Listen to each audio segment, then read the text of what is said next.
Jangan lupa subscribe YouTube channel Metro TV News dan jangan lupa nyalakan notifikasinya. Pemirsa, kasus debt collector mengambil paksa barang debitur masih sering terjadi, padahal berdasarkan aturan hal tersebut tidak dibenarkan oleh hukum. Berikut kami paparkan dalam infografis, tahukah Anda debt collector tidak bisa sembarang tarik barang debitur.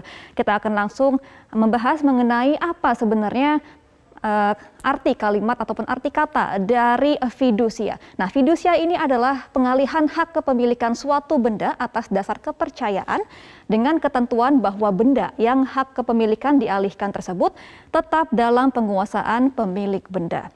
Nah, pemirsa, seperti aturan yang sudah tertera bahwa debt collector tidak bisa seenaknya untuk mengambil barang ataupun kendaraan kepada debitur ketika sedang menagih utang tersebut.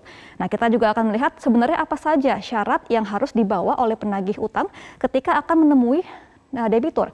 Yang pertama adalah surat somasi. Nah, debt collector sebagai eksekutor harus membawa tanda pengenal dan menunjukkan sertifikat profesi sebagai lembaga resmi. Kemudian juga ada surat kuasa dan juga fotokopi jaminan fidusia. Nah, sertifikat profesi pembiayaan Indonesia atau SPPI yang merupakan bagian sertifikasi dari Asosiasi Perusahaan Pembiayaan Indonesia ataupun APPI.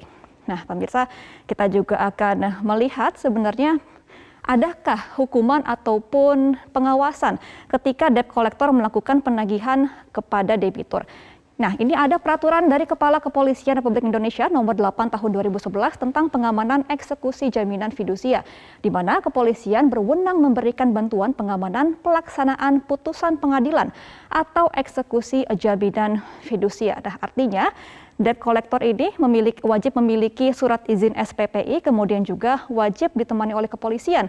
Karena memang ketika ada kekerasan yang terjadi, maka pihak kepolisian dapat melakukan ataupun menindak dan juga memberikan sanksi pidana kepada debt collector. Kita juga akan melihat apa saja hukuman yang akan diterima oleh debt collector ketika menagih utang dengan cara kekerasan. Kita akan melihat yang pertama dari peraturan Otoritas Jasa Keuangan atau POJK nomor 6/POJK.07/2022 tentang perlindungan konsumen dan masyarakat di sektor jasa keuangan. Nah, debt collector adalah ini wajib membawa fotokopi sertifikat jaminan fidusia yang diperoleh dari perusahaan pembiayaan. Jadi jika hanya ada satu orang ketika mendatangi debitur, padahal ketika ia datang, ini beramai-ramai, tapi hanya satu orang yang membawa surat, maka orang itu saja yang boleh melakukan pengambilan barang ataupun utang dari pihak debitur.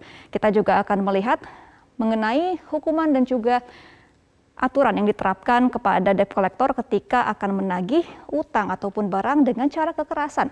Yang pertama adalah jika diketahui adanya debt collector yang menagih barang dengan kata-kata kasar, maka akan mendapatkan pidana dengan pasal penghinaan, yaitu pasal 310 angka 1 KUHP dengan pidana penjara paling lama 9 bulan atau pidana denda paling banyak 4.500. Nah, kemudian juga tindakan kekerasan ini akan dijerat dengan pasal 335 ayat 1 angka 1 KUHP yang hampir sama, yaitu pidana penjara paling lama 1 tahun atau pidana denda paling banyak 4.500. Nah, pelanggaran hukum serta apa sanksinya yang didapatkan oleh debt collector ini dapat dipidana dengan hukuman penjara atau bahkan sanksi denda, sehingga juga diharapkan bagi masyarakat yang memiliki cicilan kendaraan pada perusahaan pembiayaan juga harus menunaikan kewajibannya dengan membayar angsuran secara rutin hingga lunas, karena pada satu sisi perusahaan pembiayaan juga harus mengimpun angsuran dari nasabah yang memiliki cicilan